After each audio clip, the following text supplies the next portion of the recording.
আলাইকুম সবাইকে। আজকে আমরা কোষ বিভাজন এই অধ্যায়ের কিছু ইম্পর্টেন্ট টপিক জানবো। তো আমরা শুরুতে যেহেতু অধ্যায়টা কোষ বিভাজন, তো কোষ বিভাজনের ইম্পর্টেন্সটা আমরা আগে জানবো। আমাদের জীবদেহ নর্মালি তোমার প্রায় 100 ট্রিলিয়ন কোষের সমন্বয়ে গঠিত ধারণা করা হচ্ছে। তো কোষের বিভাজনের ক্ষেত্রে তিন ধরনের বিভাজনটা দেখা যায়। একটা অ্যামাইটোসিস কোষ বিভাজন, জীবজগতের তিন ধরনের বিভাজন দেখা যায়, অ্যামাইটোসিস কোষ বিভাজন, মাইটোসিস এবং মিওসিস। মাইটোসিস কোষ বিভাজন কি করে? জীবের দৈহিক বৃদ্ধিতে কাজ করে। এবং মিওসিস কোষ বিভাজন কি করে? জনন কোষ জনন কোষের ক্ষেত্রে এটা কাজে লাগে মিওসিস বিভাজন। তো আমরা যদি কোষের বিভাজন না ঘটতো, যদি মাইটোসিস বিভাজন না হতো, যদি মানে তোমার মিওসিস বিভাজন না হতো, তাহলে তো পরবর্তী মিওসিস বিভাজন না হলে তো বংশধর সৃষ্টি হতো না। মাইটোসিস বিভাজন না হলে তো তোমার ভ্রূণ থেকে একটা শিশু বড় বেড়ে উঠতো না। কোষের বিভাজন বলে আমরা কি ছোট থেকে আজকে পর্যন্ত বা মানুষ কি তার দৈহিক বৃদ্ধি করতেছে, না তো সে কি ছোট বাচ্চা অর্থাৎ ভ্রূণ অবস্থায় যেভাবে ছিল এইভাবে থেকে যেত। এই তোমার কোষের বিভাজনের ইম্পর্টেন্স। এখন আমরা জীবজগতে তিন ধরনের কোষ বিভাজন আমরা দেখতে পাই। আচ্ছা, তো তিন ধরনের বিভাজনের মধ্যে একটা কি, এক অ্যামাইটোসিস বিভাজন তার মধ্যে একটি। এখন অ্যামাইটোসিস কোষ বিভাজনকে আমরা প্রত্যক্ষ কোষ বিভাজন বলি। আমরা এখন অ্যামাইটোসিস কোষ বিভাজন নিয়ে ইন ডিটেইলস আলোচনা করব। দেখো, অ্যামাইটোসিস কোষ বিভাজন। এখন এর আরেকটা নাম কি? এর আরেকটা নাম প্রত্যক্ষ কোষ বিভাজন। মানে কি সরাসরি বিভাজন হচ্ছে। এটা আমরা জেনে রাখবো যে আরেকটা নাম প্রত্যক্ষ কোষ বিভাজন। প্রত্যক্ষ বিভাজন, আচ্ছা, এটা আমরা জেনে রাখবো। এখন এই কোষ বিভাজনটা কিভাবে হচ্ছে? এটা যে তোমার কোষের মধ্যে বিদ্যমান নিউক্লিয়াস এবং যে সাইটোপ্লাজম আছে, এগুলা তোমার কোনো জটিল মাধ্যমিক পর্যায় ছাড়াই এটা সরাসরি বিভক্ত হয়ে যাচ্ছে। নিউক্লিয়াস এবং সাইটোপ্লাজম বিভাজন করতেছে, সরাসরি তার বিভাজন হচ্ছে কোনো জটিল মাধ্যমিক পর্যায় ছাড়াই। দেখো, একটা যদি এটা যদি একটা কোষ, কোষের মধ্যে কি আছে? কোষের মধ্যে অবশ্যই নিউক্লিয়াস আছে। ধরো এটা নিউক্লিয়াস, এটা নিউক্লিয়াস। আর এর বাইরে যে ভেতরে যেগুলো আছে সাবস্টেন্সগুলো, সেগুলো তোমার এখানে সাইটোপ্লাজম আছে। সাইটোপ্লাজম আছে। এখন যেহেতু আমরা বলছিলাম যে নিউক্লিয়াস এবং সাইটোপ্লাজমের বিভাজন করবে, সরাসরি বিভাজন করে দুটো অপত্য কোষের সৃষ্টি করবে। তো যখন এখানে বিভাজনটা ঘটবে, তখন নিউক্লিয়াসটা প্রথমে কি হয়ে যাবে? লম্বা আকৃতির শেপের হয়ে যাবে। দেখো, নিউক্লিয়াসটা যখন লম্বা আকৃতির শেপ হবে, তখন কিভাবে হবে? এক্ষেত্রে এখানে কি লম্বা আকৃতি শেপ হচ্ছে। নিউক্লিয়াসটি কি লম্বা আকৃতির শেপ হচ্ছে। নিউক্লিয়াসটা যখন তোমার লম্বা আকৃতি শেপ হচ্ছে, তখন এই যে ভিতরে যে নিউক্লিয়াসটা আছে, অর্থাৎ এটা আস্তে আস্তে কি ডাম্বেল আকৃতি হচ্ছে না? আরেকটু এটা আরেকটু কি হবে? খাঁজকৃত অংশ সৃষ্টি হবে। খাঁজ হয়ে নিউক্লিয়াসটা আরো খাঁজের সৃষ্টি করবে। আচ্ছা, আরো খাঁজ হচ্ছে, ক্রমান্বয়ে খাঁজ হতে হতে এক সময় সেটা কি হয়ে যায়? দুটো অপত্য কোষের সৃষ্টি হয়ে যায়। বুঝছো কিনা? তাহলে এখানে এটা কি? এটা নিউক্লিয়াস। তারপর এটা সাইটোপ্লাজম। এগুলা সাইটোপ্লাজম। তাহলে এখানে বিষয়টা কি করতেছে? আমরা বলছি যে অ্যামাইটোসিস কোষ বিভাজন নিউক্লিয়াস এবং সাইটোপ্লাজমের বিভাজন করবে। কোনো জটিল মাধ্যমিক পর্যায় ছাড়া বিষয়টা সম্পন্ন হচ্ছে। মাঝখানে কোনো ধাপের প্রয়োজন হচ্ছে না আর কি। যেমন মাইটোসিসের ক্ষেত্রে তোমার প্রোফেজ, মেটাফেজ, অ্যানাফেজ এগুলো দরকার হচ্ছে, কিন্তু এখানে কোনো জটিল মাধ্যমিক কোনো পর্যায় দরকার হচ্ছে না। এটা সরাসরি বিভাজনটা হচ্ছে। কি প্রথমত নিউক্লিয়াসটা লম্বা শেপের হয়ে যাচ্ছে ভেতরে। তারপর যে সাইটোপ্লাজমটা একটু লম্বা শেপ হয়ে যাচ্ছে। তারপর যখন এটা আস্তে আস্তে কি খাঁজগুলো গভীর হচ্ছে, গভীর হয়ে কি ক্রমান্বয়ে গভীর হওয়ার পর সেটা দুইটা অপত্য কোষের সৃষ্টি করতেছে। এই যে অপত্য কোষগুলো সৃষ্টি করতেছে, এই অপত্য কোষগুলো কি মাতৃকোষের মতো আবার ধীরে ধীরে মাতৃকোষের যে শেপটা ছিল ওই শেপটা আসবে। বুঝছো কিনা? তো আমরা মাতৃকোষ কি আমরা জানি যে মাতৃকোষ বলতে আমরা কি বুঝি? মাতৃকোষের যে কোষ থেকে অপত্য কোষের সৃষ্টি, সেটাকে বলা হয় মাতৃকোষ। তাহলে এটা মাতৃকোষ। আর অপত্য কোষ কি? মাতৃকোষ থেকে উৎপন্ন যে আমরা কোষ পাবো, নতুন যে কোষ পাবো, সেটার নাম কি? অপত্য কোষ। তাহলে এই দুটো অপত্য কোষ। তাহলে আমরা অপত্য কোষ এবং মাতৃকোষ সম্পর্কে ক্লিয়ার। এটা হচ্ছে অপত্য কোষ আর এটা হচ্ছে কি মাতৃকোষ, বুঝছো কিনা? এই ছিল হচ্ছে তোমার অ্যামাইটোসিস কোষ বিভাজন। এখন অ্যামাইটোসিস কোষ বিভাজন এর প্রসেসটা হচ্ছে দেখা যায় তোমার মধ্যে ব্যাকটেরিয়া, হ্যাঁ সায়ানোব্যাকটেরিয়া, তারপর হচ্ছে তোমার নীলাভ সবুজ শৈবালের মধ্যে দেখা যায়, ইস্টের মধ্যে দেখা যায়, অ্যামিবার মধ্যে দেখা যায়, বুঝছো কিনা? তাহলে এর উদাহরণগুলো মনে রাখবো যে তোমার বিভাজনটা কার মধ্যে দেখা যাচ্ছে, এটা এমসিকিউতে আসে। আচ্ছা, এখন আমরা কোষ চক্র নিয়ে আলোচনা করব।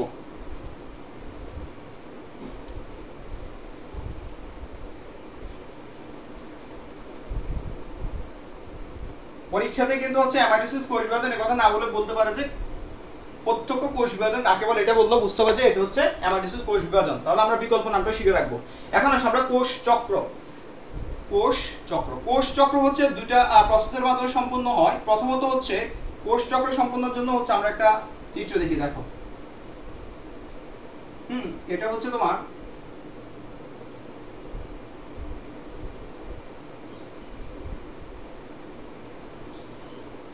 আচ্ছা ইন্টারফেস দশা দরকার, আরেকটা হচ্ছে কি, আরেকটা হচ্ছে যে কি অ্যামফেজ বা মাইটোসিস, হ্যাঁ মেটাফেজ যে দশা মানে হচ্ছে অ্যামফেজ, এটা হচ্ছে কি অ্যামফেজ,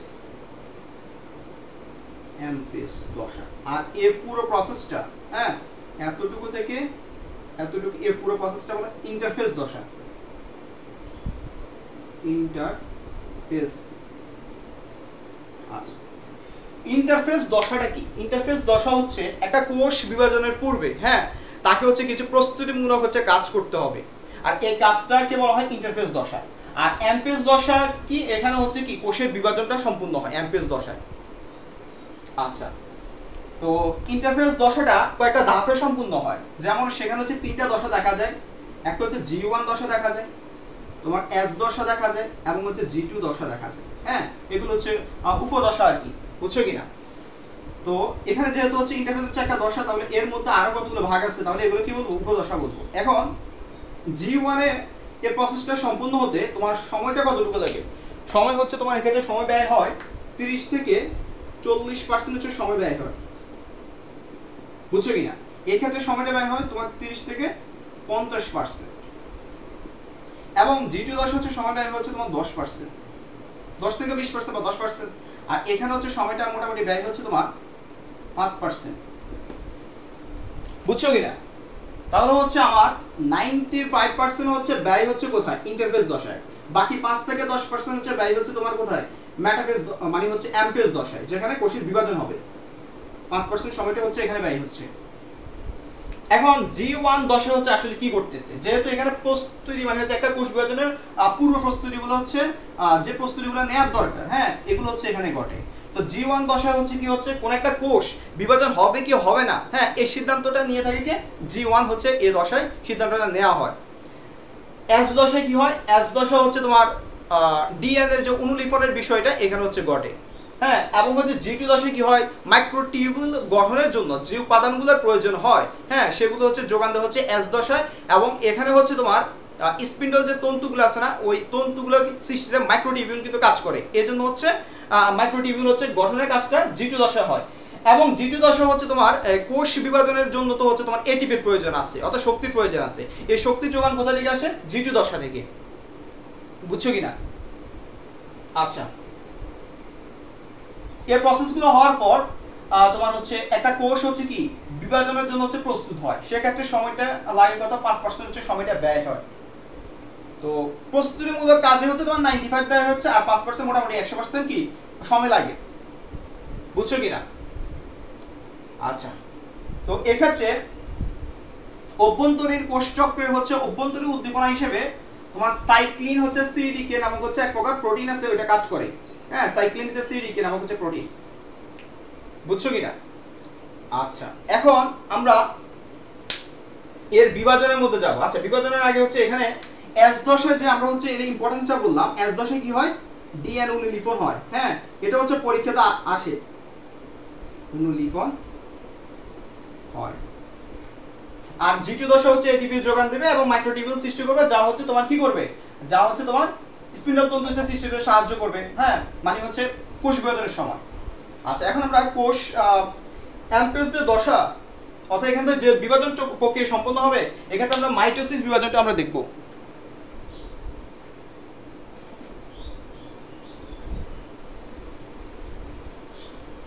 মাইটোসিস বিভাজনটা দেখব। মাইটোসিস বিভাজনটা হচ্ছে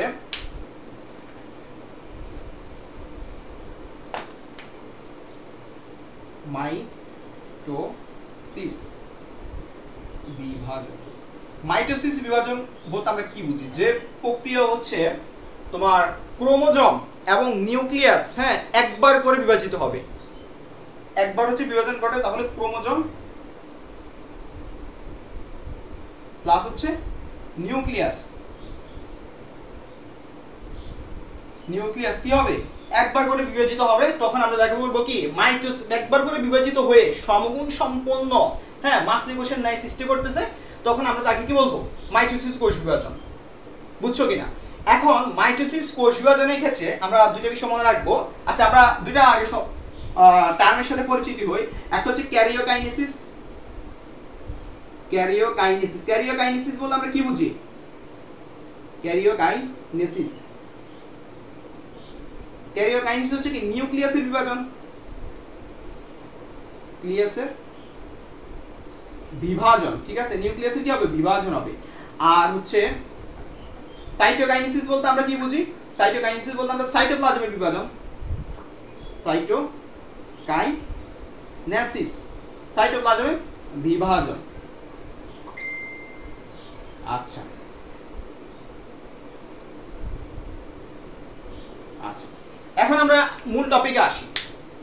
যে তোমার হচ্ছে মাইটোসিস হচ্ছে যে বিভাজনটা, সেখানে হচ্ছে ক্রোমোজোম হচ্ছে এবং হচ্ছে নিউক্লিয়াস হচ্ছে একবার করে বিভাজন হবে এবং সমগুণ সম্পন্ন অপত্য কোষের, হ্যাঁ, সৃষ্টি করবে। তো সেটা অবশ্যই সেটা সমগুণ সম্পন্ন বা মাতৃকোষ সমগুণ সম্পন্ন হতে হবে। বুঝছো? আচ্ছা, এক্ষেত্রে মাইটোসিসের ক্ষেত্রে হচ্ছে আমরা কতগুলো ধাপ দেখব। 5টা ধাপ দেখা যায়। মাইটোসিস প্রক্রিয়াটা হচ্ছে বিভাজনের 5টা ধাপে সম্পন্ন হয়। প্রথম ধাপটা কি? প্রথম ধাপটা হচ্ছে তোমার হচ্ছে প্রোফেজ।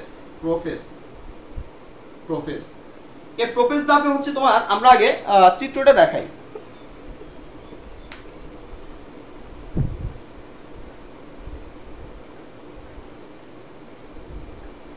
আচ্ছা,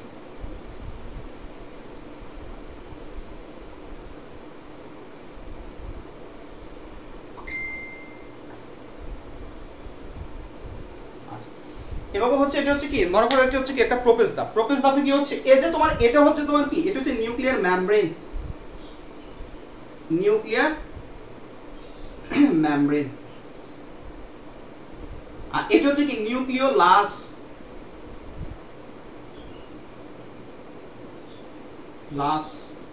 হ্যাঁ, আর এগুলো হচ্ছে কি, এটা হচ্ছে ক্রোমোজোম।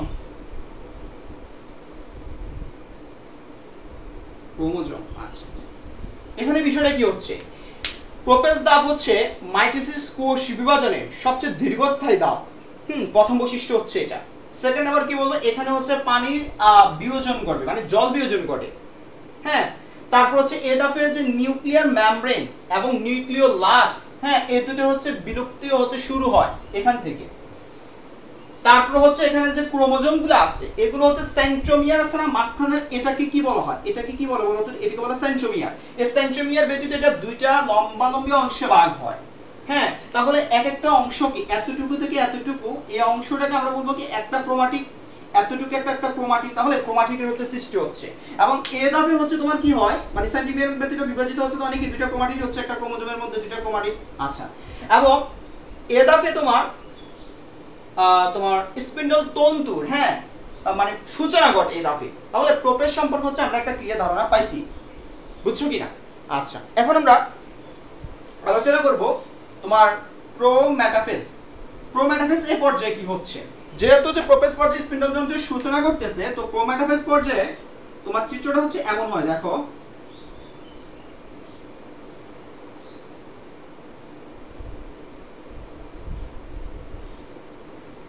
আচ্ছা,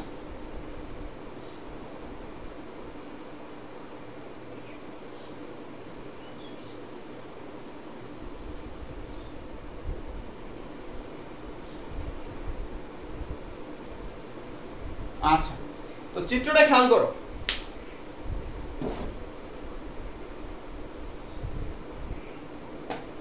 আমরা হচ্ছে চিত্রটা পরিচিতি হই। হ্যাঁ, এটা হচ্ছে কি, এটা হচ্ছে প্রো মেটাফেজ। মেটাফেজ এর পর্যায়ে আসলে কি হচ্ছে এক্ষেত্রে দেখো, এগুলো কি দুইটা মেরু না? এটা হচ্ছে একটা মেরু আর এটা হচ্ছে একটা মেরু, দুইটা মেরু দেখতেছো। এবং এক্ষেত্রে তোমার কি হচ্ছে দেখো,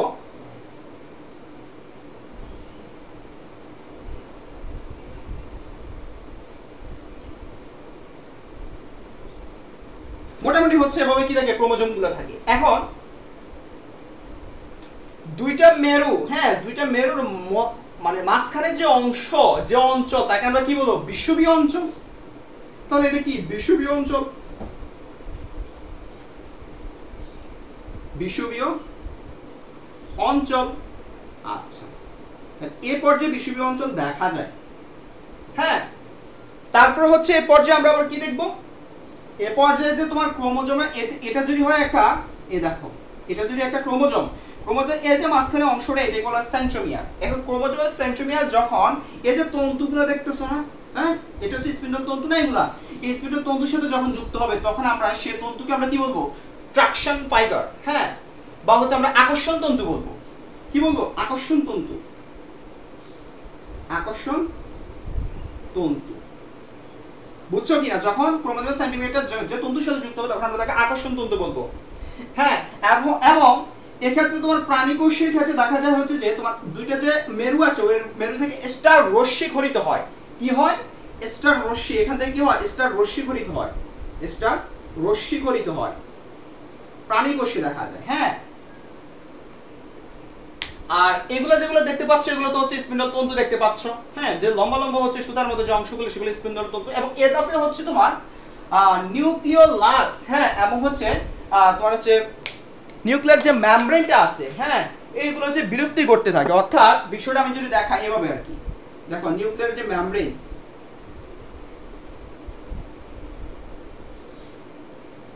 দেখো নিউক্লিয়ার যে মেমব্রেন এটা হচ্ছে বিলুপ্তি করতে থাকে। এবং যে নিউক্লিওলাস থাকে অবস্থানে এখানে, সেটারও কি হয়, সেটার হচ্ছে এক পর্যায়ে বিলুপ্তি ঘটে। এই যে দেখো বিলুপ্তি ঘটতেছে, এটা হচ্ছে নিউক্লিওলাস। হ্যাঁ, এটা হচ্ছে নিউক্লিওলাস।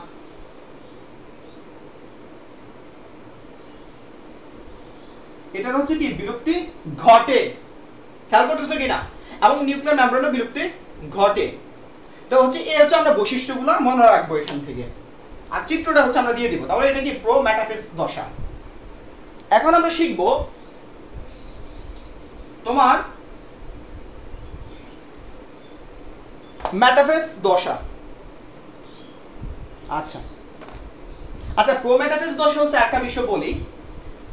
প্রো মেটাফেজ দশায় আরেকটা বিষয় দেখা যায়। কি দেখা যায় দেখো, এই যে আমরা আরেকটু আগে যে চিত্রটা দেখাইলাম, হ্যাঁ এখানে দেখাই দাঁড়াও, এই যে আমরা একটু আগে হচ্ছে যে ভাইয়া যে হচ্ছে যে ক্রোমোজোমীয় নৃত্য, হ্যাঁ এক্ষেত্রে হচ্ছে ক্রোমোজোমীয় নৃত্য দেখা যায়। কিভাবে দেখো, ক্রোমোজোমীয় নৃত্য বলতে এই যে ক্রোমোজোম গুলো ছিল, হ্যাঁ হ্যাঁ এগুলো যাদের সাথে যুক্ত ছিল এগুলো তো আমরা যে বলছি ট্রাকশন ফাইবার বা আকর্ষণীয় তন্তু।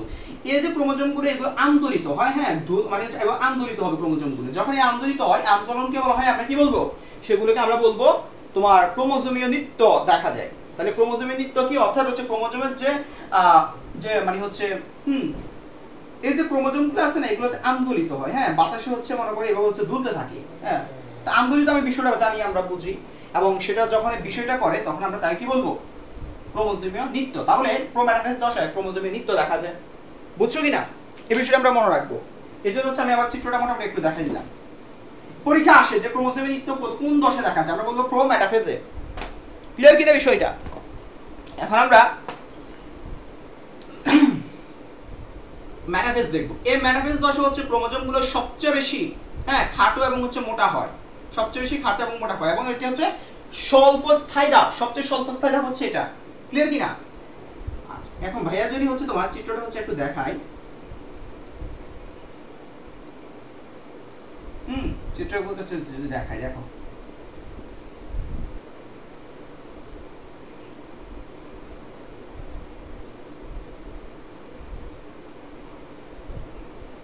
আচ্ছা দেখো খেয়াল করো বিষয়টা, এখানে বিষুবীয় অঞ্চলে, হ্যাঁ এই বিষুবীয় অঞ্চল বরাবর হচ্ছে মূলত ক্রোমোজোমগুলো হচ্ছে অবস্থান করে। বিষুবীয় অঞ্চল বরাবর কি করে? ক্রোমোজোমগুলো অবস্থান করতেছে। তাহলে এই যে বিষুবীয় অঞ্চল বরাবর হচ্ছে দেখা যাচ্ছে ক্রোমোজোমগুলো অবস্থান করতেছে, একে বলা হয় মেটাকাইনেসিস। হ্যাঁ, তাহলে মেটাফেজ দশা, মেটাকাইনেসিস দশা দেখা যায় যখন ক্রোমোজোমগুলো বিষুবীয় অঞ্চল অবস্থান করবে, কারণ আমরা জানি দুইটা মেরুর মধ্যবর্তী অংশ বলা বিষুবীয় অঞ্চল। তাহলে এখানে হচ্ছে ক্রোমোজোমগুলো অবস্থান করতেছে, এই অবস্থান করার প্রক্রিয়া বলা মেটাকাইনেসিস। হ্যাঁ, আচ্ছা, এখন কনডেনসেশন বিষয়টা কি একটু ক্লিয়ার করি। তাহলে এখানে কি হচ্ছে? এটা হচ্ছে মেটাকাইনেসিস, হচ্ছে মেটাকাইনেসিস। কাইনেসিস মানে তো প্রক্রিয়া আমরা জানি। আচ্ছা, এবং কনডেনসেশন মানে কি? ক্রোমোজোমগুলো যে এখানে সবচেয়ে খাটো এবং মোটা হয়, এই খাটো এবং মোটা হওয়ার প্রক্রিয়াকে বলা হয় কনডেনসেশন। হ্যাঁ, মনে করে এখন ক্রোমোজোমগুলো হচ্ছে মোটা হচ্ছে, তাহলে একে তারপর হচ্ছে কি? কনডেনসেশন করতেছে, কনডেনসেশন বা সুপার কয়েলিং আমরা যেটাকে বলি আর কি। হ্যাঁ, আচ্ছা, তারপর হচ্ছে কি? এদাফে হচ্ছে ক্রোমোজোমগুলো সবচেয়ে মোটা এবং খাটো হয়, সবচেয়ে স্বল্পস্থায়ী হচ্ছে একটা ধাপ হচ্ছে এটা। হ্যাঁ, এই ধাপের হচ্ছে শেষে, মেটাফেজের শেষে এই যে তোমার ক্রোমোজোমটা ছিল, হ্যাঁ ক্রোমোজোমটা আছে, এই ক্রোমোজোম আছে না, এটা তো হচ্ছে তার সেন্ট্রোমিয়ার, এটা হচ্ছে ক্রোমোজোম। এই ক্রোমোজোমগুলো কি হয়? সেন্ট্রোমিয়ার আছে না, এই সেন্ট্রোমিয়ার সহ হচ্ছে কি ভাগ হয়ে যায়, বিভক্তি ঘটে, সেন্ট্রোমিয়ারের বিভক্তি ঘটে। তাহলে সেন্ট্রোমিয়ার সহ বিভাজন যখন বিভক্তি হয়ে যাবে তখন তো সেটা কেমন হবে বলো তো দেখি? এটা এভাবে হবে না? দুটো অপত্য ক্রোমোজোমের সৃষ্টি করতেছে না? হ্যাঁ, যখন এটা ভাগ হয়ে যাবে তখন এটা এভাবে হবে না বলো? আচ্ছা, তাহলে এর তাতে হচ্ছে শেষের দিকে তোমার সেন্ট্রোমিয়ার সহ ক্রোমোজোমটা ভাগ হয়ে যাওয়ার ফলে দুটো অপত্য সেন্ট্রোমিয়ারের সৃষ্টি হচ্ছে। খেয়াল করছো কিনা? এই বিষয়টা আমরা হচ্ছে খুব কেয়ারফুলি মনে রাখবো। এবং এ দফা হচ্ছে তোমার যে নিউক্লিয়ার মেমব্রেন আছে না, নিউক্লিয়ার মেমব্রেনের কিন্তু হচ্ছে সম্পূর্ণ বিলুপ্ত থাকে। বিষয়টা খেয়াল করো, আমরা বলছিলাম প্রোমেটাফেজে বলছিলাম যে বিলুপ্তি হচ্ছে ঘটে। পরীক্ষাতে স্যাররা কি করবে? বইটাকে ফলো করবে, যেহেতু তোমার এইচএসসি লেভেলের, হ্যাঁ বইটাকে তারা কি করবে? ফলো করবে। ফলোটা কিভাবে করবে দেখো, পরীক্ষা দুই ভাবে আসতে পারে কোশ্চেনটা। যদি বলে যে তোমার হচ্ছে নিউক্লিয়ার মেমব্রেন, হ্যাঁ মেমব্রেন, নিউক্লিয়ার মেমব্রেন এবং হচ্ছে নিউক্লিওলাসের বিলুপ্তি ঘটে, এটা বললে বুঝবা যে হচ্ছে প্রশ্নটা কোথা থেকে করছে? প্রোমেটাফেজ থেকে করছে। প্রশ্ন যদি থাকে ঘটে, হ্যাঁ তখন আমরা বুঝবো সেটা হচ্ছে প্রোমেটাফেজ থেকে করছে। তাহলে অ্যানসারটি কি হবে? প্রোমেটাফেজ দিব আমরা। মেটাফেজ থাকলে আমরা প্রোমেটাফেজটা অ্যানসার দিব, কারণ মেটাফেজটা হচ্ছে তখন হবে যখন বলবে নিউক্লিয়ার মেমব্রেন এবং নিউক্লিওলাসের সম্পূর্ণ বিলুপ্ত থাকে, এই কথাটা বললে আমরা তখন আনসার দিব কি? মেটাফেজ দশা। তাহলে এই দুইটা বিষয় আমরা খুব কেয়ারফুলি খেয়াল করব। যদি স্যারেরা হচ্ছে কোশ্চেন এভাবে দেয় তাহলে আমরা যেটা বলছি যে সম্পূর্ণ বিলুপ্তি থাকে বললে আমরা কি দিব? মেটাফেজ। আর যদি হয় বিলুপ্তি ঘটে তাহলে আমরা দিব প্রোমেটাফেজ। ক্লিয়ার তো কিনা বিষয়টা? আর এটা কনফিউশন মানে হচ্ছে লাগার কথা না, এখানে হচ্ছে একটা টেকনিক অ্যাপ্লাই করা যেতে পারে, বুঝছো কিনা? আচ্ছা, প্রশ্ন দিয়ে খেয়াল করতে হবে, বুঝছো? আচ্ছা, তাহলে এ ধাপে যেহেতু সেন্ট্রিমিয়ার সহ ক্রোমোজোমের বিভাজন ঘটবে, তারপর পরে হচ্ছে শুরু হয়ে যাচ্ছে তোমার অ্যানাফেজ দশা। কি হয়ে যাচ্ছে? অ্যানাফেজ দশা।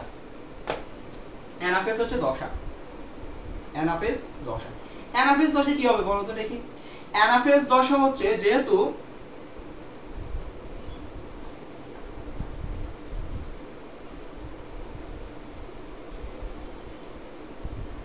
আচ্ছা দেখো অ্যানাফেজ দশা কি হচ্ছে?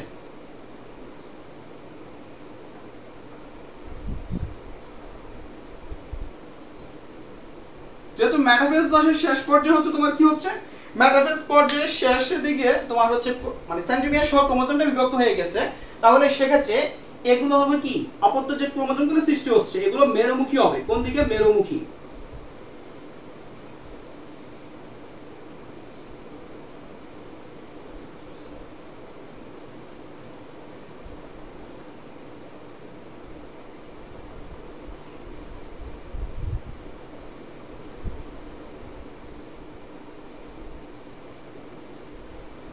আচ্ছা, দেখতেছ?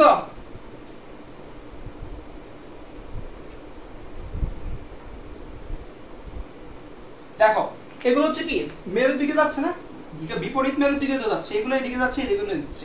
এক্ষেত্রে এই যে অপত্য ক্রোমোজোমগুলো আছে, এক্ষেত্রে সেন্ট্রোমিয়ার যেটা আছে এটা হচ্ছে অগ্রগামী এবং এর যে বাহুগুলো আছে এগুলো হচ্ছে অনুগামী, অর্থাৎ পিছনের দিকে তো একে অনুসরণ করে যাচ্ছে, একে বলা হয় অনুগামী। এবং এটা হচ্ছে কি? এটাও কি মেরুগামী, এগুলো হচ্ছে মেরুগামী। এখন সেন্ট্রোমিয়ার গুলো এক্ষেত্রে বি এল জে আই আকৃতি ধারণ করে ইংরেজি বর্ণমালার। হ্যাঁ, তো আমরা এটা বলবো কি, বি হচ্ছে কি মেটাসেন্ট্রিক, মেটাসেন্ট্রিক, সাবমেটাসেন্ট্রিক, এল কে বলা সাবমেটাসেন্ট্রিক, মেটাসেন্ট্রিক। হ্যাঁ, অ্যাক্রোসেন্ট্রিক হচ্ছে যে, অ্যাক্রোসেন্ট্রিক। তারপর টেলোসেন্ট্রিক হচ্ছে আই, টেলোসেন্ট্রিক। তাহলে পরীক্ষা যদি দেয় যে হচ্ছে টেলোসেন্ট্রিকের গঠনটা কেমন, আই আকৃতি, হ্যাঁ এরকম করে পরীক্ষা আসলেও আসতে পারে। তাহলে সেগুলো মেটাসেন্ট্রিক, সাবমেটাসেন্ট্রিক, অ্যাক্রোসেন্ট্রিক, টেলোসেন্ট্রিক, এই হচ্ছে তোমার ইংরেজি বর্ণমালা হচ্ছে আকার ধারণ করে বি এল জে আই আকৃতি। হ্যাঁ, যখন সেগুলো অনুগামী হয় অর্থাৎ হচ্ছে অগ্রসর হবে দুটা বিপরীত মেরুর দিকে, তখনই হচ্ছে এই গঠনটা দেখা যায়। যখন অ্যানাফেজ পর্যায়ে যখন হচ্ছে সম্পূর্ণ হবে, যখন মেরুর কাছাকাছি আসবে তখনই অ্যানাফেজ পর্যায়ে সম্পূর্ণ হয়ে যায়। অ্যানাফেজ পর্যায়ে হচ্ছে যখন সম্পূর্ণ হবে তখন কি হবে, তখন টেলোফেজ পর্যায়টা শুরু হবে। টেলোফেজ পর্যায়ে কি হচ্ছে দেখো, টেলোফেজ পর্যায়ে আমার, টেলোফেজ পর্যায়ে এ ধাপে হচ্ছে তোমার এই যে তোমার অপত্য ক্রোমোজোমগুলো ছিল যখন সেগুলো মেরুতে পৌঁছায় তখন কি হবে দেখো,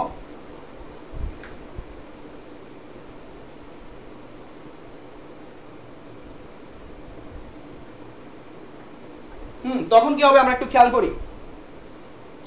তখন অপত্য হচ্ছে নিউক্লিয়াসের সৃষ্টি হচ্ছে। তখন কি হচ্ছে, অপত্য নিউক্লিয়াসের সৃষ্টি হচ্ছে। বিষয়টা হচ্ছে এভাবে দেখো,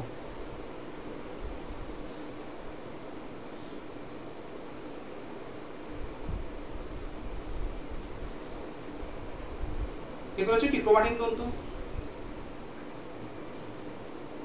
হ্যাঁ, বুঝতেছো কিনা বিষয়টা, অপত্য নিউক্লিয়াসে কি হচ্ছে, সৃষ্টি হচ্ছে। আচ্ছা, তাহলে দেখো বিষয়টা একটু খেয়াল করি আমরা।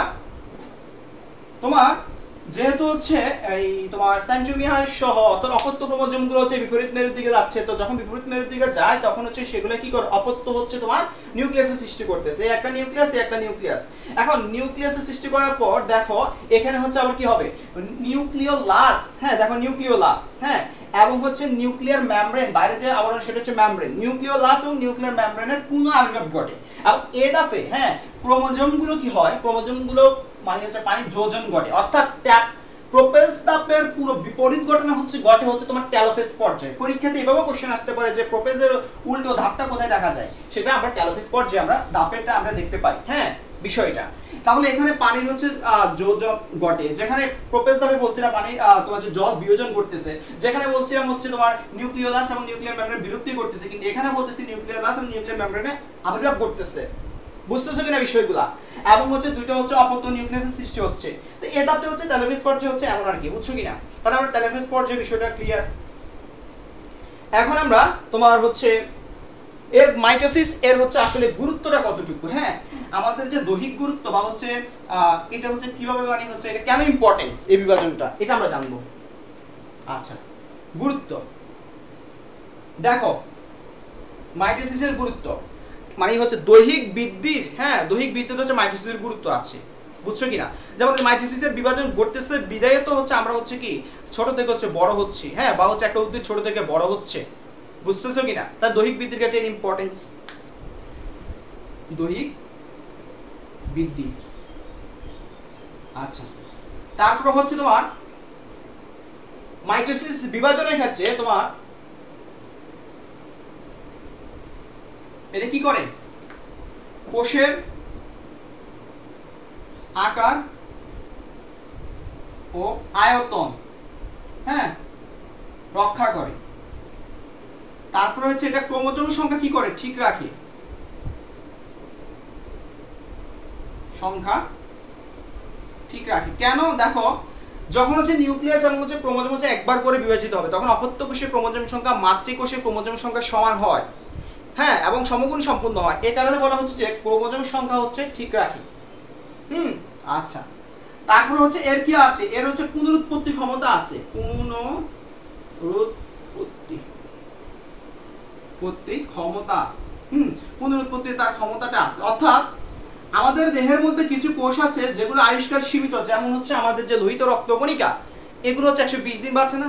তো এগুলো হচ্ছে যখন হচ্ছে তোমার হচ্ছে এগুলো ক্ষয় হয়ে যায়, হ্যাঁ কিছু সময় ধরে এগুলো থাকে তারপর ক্ষয় হয়ে যাচ্ছে, ওই ক্ষয়কৃত হচ্ছে ওই লোহিত রক্তকণিকার আবার ঘাটতিগুলো পূরণ করতেছে কে? মাইটোসিস কোষ বিভাজনের মাধ্যমে ওই ঘাটতিগুলো পূরণ হচ্ছে, হ্যাঁ ক্ষয় হওয়ার পর আবার নতুন করে সৃষ্টি হচ্ছে মাইটোসিস কোষ বিভাজনের মাধ্যমে।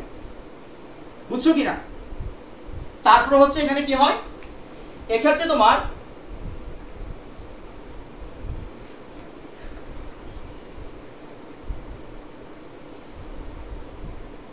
গুণগত বৈশিষ্ট্যের স্থিতিশীলতা রক্ষা করে, গুণগত বৈশিষ্ট্যের স্থিতিশীলতা রক্ষা করে, স্থিতিশীলতা রক্ষা করে। মানে এর দ্বারা তুমি কি বুঝো? ওই যে বললাম আবার হচ্ছে সেম কথা, যে মাতৃকোষের যে গুণাগুণ, হ্যাঁ তার যে বৈশিষ্ট্য ছিল, অপত্য কোষে হচ্ছে আমরা যে তোমার হচ্ছে অপত্য কোষগুলো পাবো, হ্যাঁ সেখানে হচ্ছে যে বৈশিষ্ট্যগুলো হচ্ছে সেম রাখতেছে। বুঝতেছো কিনা? তার যে গুণাগুণ, হ্যাঁ সমগুণ সম্পন্ন অপত্য কোষ সৃষ্টি করে সংখ্যার মধ্যে বলা আছে, তো এর দ্বারা হচ্ছে বুঝতেছি যে না মাতৃকোষের যেমন বৈশিষ্ট্য ছিল তার পরবর্তী হচ্ছে অপত্য কোষগুলো থাকবে সেখানে সেম বৈশিষ্ট্য যে ধারা, হ্যাঁ এটা বজায় রাখতেছে। তাহলে আমরা বিষয়টা ক্লিয়ার। এখন এটা যদি হচ্ছে অনিয়ন্ত্রিত বিভাজন ঘটে, যে বিভাজনটা যে ঘটতেছে একটা হচ্ছে নিয়মে ঘটতে হবে, যদি অনিয়ন্ত্রিত যদি বিভাজনটা ঘটে তখন হচ্ছে আমরা হচ্ছে কিছু প্রবলেম হচ্ছে ফেস করব, যেমন এর কারণ হচ্ছে টিউমার বা হচ্ছে তোমার ক্যান্সারও সৃষ্টি হতে পারে। এখন এটা কেন হচ্ছে? আমাদের দেহে কোষ বিভাজনকে নিয়ন্ত্রণ করার জন্য বা কোষ চক্রকে নিয়ন্ত্রণ করার জন্য দুই ধরনের প্রোটিন থাকে, একটা হচ্ছে প্রোটিন কাইনেজ, হ্যাঁ আরেকটা হচ্ছে তোমার কি থাকবে, আরেকটা হচ্ছে তোমার সাইক্লিক নামক হচ্ছে প্রোটিন থাকবে, যেটাকে আমরা সিডিকে বলি থাকি। তো এই দুইটা প্রোটিন এবং পাশাপাশি হচ্ছে আরেকটা কাজ করে হচ্ছে পি পাওয়ার হচ্ছে 53 নামক যে প্রোটিনটা আছে, হ্যাঁ এই প্রোটিনটা কি করে, এই প্রোটিনটা হচ্ছে কোষ হ্যাঁ বিভাজন, এই প্রোটিন কি করে কোষকে বিভাজন থেকে কি করে বিরত রাখে, ঠিক আছে কিনা? কোনো কারণে যদি এটা যদি হচ্ছে তোমার ডিঅ্যাক্টিভেটেড হয়ে যায়, হ্যাঁ বা ডিফেক্টিভ হয়ে যায়, তখন হচ্ছে কি করে কোষের যে বিভাজন প্রক্রিয়া বা কোষ চক্রের যে হচ্ছে একটা ভারসাম্য সেটা রক্ষা পায় না, অর্থাৎ অনিয়ন্ত্রিতভাবে কোষ বিভাজন চলতে শুরু করে। তখন তোমার সেখানে প্রোটিন কাইনেজ যে ছিল বা হচ্ছে তোমার হচ্ছে সাইক্লিক যে সিডিকে প্রোটিনটা ছিল সেটা কিন্তু অকেজো হয়ে যায়। তো ফলে হচ্ছে কি কোষ চক্রের নিয়ন্ত্রণের যাদের উপর ডিপেন্ড করতেছে তারা যদি নষ্ট হয়ে যায় তাহলে কি কোষ চক্রটা কি তার হচ্ছে নিজস্ব যে হচ্ছে একটা তার যে একটা ক্যারেক্টার আছে, হ্যাঁ বিভাজনের, সেটা তো থাকতেছে না। অর্থাৎ কোষ বিভাজনটা কি অনিয়ন্ত্রিতভাবে হচ্ছে, মাইটোসিসের বিভাজনটা অনিয়ন্ত্রিতভাবে হচ্ছে। বুঝছো কিনা? তাহলে এখানকার হচ্ছে ইম্পর্টেন্সটা কি, পিতাপানার প্রোটিনটা হচ্ছে কোষকে মানে হচ্ছে বিভাজন থেকে মোটামুটি বিরত রাখে। এটা যদি হচ্ছে ডিঅ্যাক্টিভেট হয়ে যায় তখন হচ্ছে কি কোষ চক্র তার নিয়ন্ত্রণকে মানে বিভাজনের নিয়ন্ত্রণটা হারিয়ে ফেলে, হ্যাঁ তখন অনিয়ন্ত্রিত মাইটোসিসটা দেখা যায়, তখন টিউমারের সৃষ্টি হচ্ছে। এখন টিউমারটা যদি হচ্ছে তোমার ছড়িয়ে পড়ে দেহের মধ্যে তখন আমরা তাকে কি বলবো, তখন আমরা তাকে বলবো যে মেটাস্টেসিস, হ্যাঁ মেটাস্টেসিস, ঠিক আছে কিনা? আর যেগুলো হচ্ছে তোমার হচ্ছে ক্ষতিকর যে আমাদের রাসায়নিক পদার্থগুলো আছে, ক্ষতিকর রাসায়নিক পদার্থগুলো যদি ক্যান্সার সৃষ্টির জন্য হচ্ছে তোমার হচ্ছে কি উৎসাহ প্রদান করে, যে সকল সাবস্টেন্সগুলো রাসায়নিক পদার্থ মানে হচ্ছে কি করে, আমি বলতে যাচ্ছি যে তোমার রাসায়নিক পদার্থ কিছু আছে সেগুলো কি করে মানে ক্যান্সার সৃষ্টির জন্য উৎসাহিত করে অন্য সাবস্টেন্সগুলোকে, সেগুলোকে আমরা কি বলবো, সেগুলোকে আমরা বলবো তোমার হচ্ছে মিউটাজেন, হ্যাঁ আচ্ছা। এক্ষেত্রে তোমার হচ্ছে B6 এবং হচ্ছে B7 নামক হচ্ছে এক প্রকার তোমার হচ্ছে ভাইরাস আছে, হ্যাঁ এগুলো কি করে ক্যান্সার সৃষ্টির জন্য উৎসাহিত করে। বুঝছো কিনা? আচ্ছা ক্যান্সার সৃষ্টির জন্য উৎসাহিত করবে এগুলা কি আছে, ভাইরাস দুটো আছে, একটা হচ্ছে B6 ও B7, এই দুইটা ভাইরাস আছে, এগুলো কি করে ক্যান্সার সৃষ্টির জন্য উৎসাহিত করে। এবং হচ্ছে যে টিউমারের সৃষ্টি হচ্ছে এই টিউমার সৃষ্টি হওয়ার জিনকে বলা হয় অনকোজিন, হ্যাঁ আর টিউমার সৃষ্টির জন্য দায়ী জিনকে বলা হয় অনকোজিন,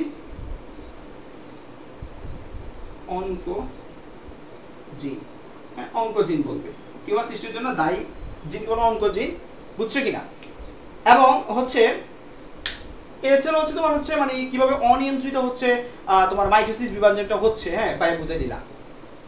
যে হচ্ছে তোমার এখানে কিছু হচ্ছে প্রোটিন কাজ করবে কোষচক্র নিয়ন্ত্রণের জন্য। কোনো কারণে যদি প্রোটিনগুলো ডিঅ্যাক্টিভেটেড হয়ে যায় তখন হচ্ছে কোষচক্র তার স্বাভাবিক যে প্রসেসটা হারিয়ে ফেলবে, সে অনিয়ন্ত্রিত মাইটোসিস বিভাজন শুরু করে দিবে। তারপর হচ্ছে আমাদের টিউমার হচ্ছে এগুলো সৃষ্টি হচ্ছে বিভিন্ন দেহের যদি বিভিন্ন অংশে ছড়িয়ে পড়ে তখন আমরা তখন মেটাস্টেসিস বলবো।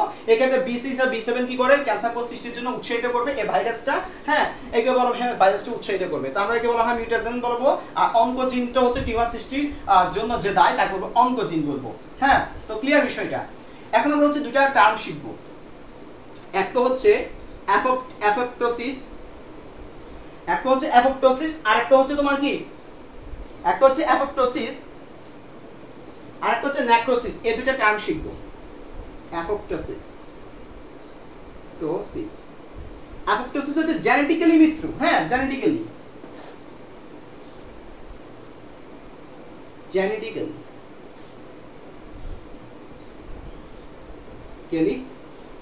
মৃত্যু হবে, কোষের মৃত্যু হবে। হ্যাঁ, আর এটা হচ্ছে তোমার কি নেক্রোসিস হচ্ছে তোমার পুষ্টির অভাবে হচ্ছে তোমার কি হবে মৃত্যু ঘটবে। হ্যাঁ, বা ক্ষতিকর যে রাসায়নিক পদার্থের প্রভাবে তোমার মৃত্যু ঘটবে। তাহলে পুষ্টির অভাবে লিখতে পারি আমরা, পুষ্টির অভাবে মৃত্যু ঘটলে তখন আমরা কাকে বলবো নেক্রোসিস বলবো। বুঝছো কিনা বিষয়টা? আমরা তাহলে এই দুটো টার্ম আমরা একটু মনে রাখবো, পরীক্ষা আসতে দেখা যায় যে অ্যাপোপ্টোসিস কি নেক্রোসিস কি, হ্যাঁ তখন আমরা যাতে লিখতে পারি বিষয়টা। বুঝছো কিনা? তাহলে এখানে নেক্রোসিস মানে পুষ্টির অভাবে আর অ্যাপোপ্টোসিস মানে জেনেটিক্যালি মৃত্যু। যখন একটা শিশু যখন জন্মগ্রহণ করে ভ্রূণাবস্থা হচ্ছে তার হাতের যে 5টা আঙ্গুল এগুলো তো লাগানো থাকে হচ্ছে টিস্যু দ্বারা। হ্যাঁ, তো একসময় হচ্ছে আবার কি টিস্যুগুলো হচ্ছে যখন নষ্ট হয়ে যায়, অর্থাৎ জেনেটিক্যালি যখন টিস্যুগুলো হচ্ছে কি অনেকগুলো কোষ দ্বারা গঠিত হচ্ছে না, কোষগুলো মারা যাওয়া মানে কি টিস্যুগুলো মারা যাওয়া। তো জেনেটিক্যালি যখন কোষের মৃত্যু হচ্ছে তখন হচ্ছে কি আঙ্গুলগুলো হচ্ছে কি পৃথক হয়ে যাচ্ছে না পরস্পর থেকে, 5টা আঙ্গুলের আমরা দেখতে পাচ্ছি। এই বিষয়টা হচ্ছে অ্যাপোপ্টোসিস আর কি। ক্লিয়ার কিনা বিষয়টা? তো আজকে ছিল হচ্ছে তোমাদের কোষ বিভাজন এই অধ্যায়ের ইম্পর্টেন্ট হচ্ছে ভাইয়া পার্টগুলো আলোচনা করছি এবং কি কি এমসিকিউ আসতে পারে, হ্যাঁ কোন কোন টপিক থেকে আসতে পারে সেগুলো বলছি। এখন তোমাদের কাজটা কি একটু বইটা হচ্ছে একটু ভালো করে দেখবা, হ্যাঁ কোথাও কোনো প্রশ্ন আসতেছে কিনা তোমার মনে যে এভাবে হতো কিনা, হ্যাঁ এবং করে যদি প্রশ্ন জাগে হ্যাঁ ভাইয়াকে বলবা কমেন্টে, ভাইয়া আনসার দিয়ে দেবো, সমস্যা না। তো আজকে ছিল এই পর্যন্ত, সবাইকে অসংখ্য ধন্যবাদ, আল্লাহ হাফেজ।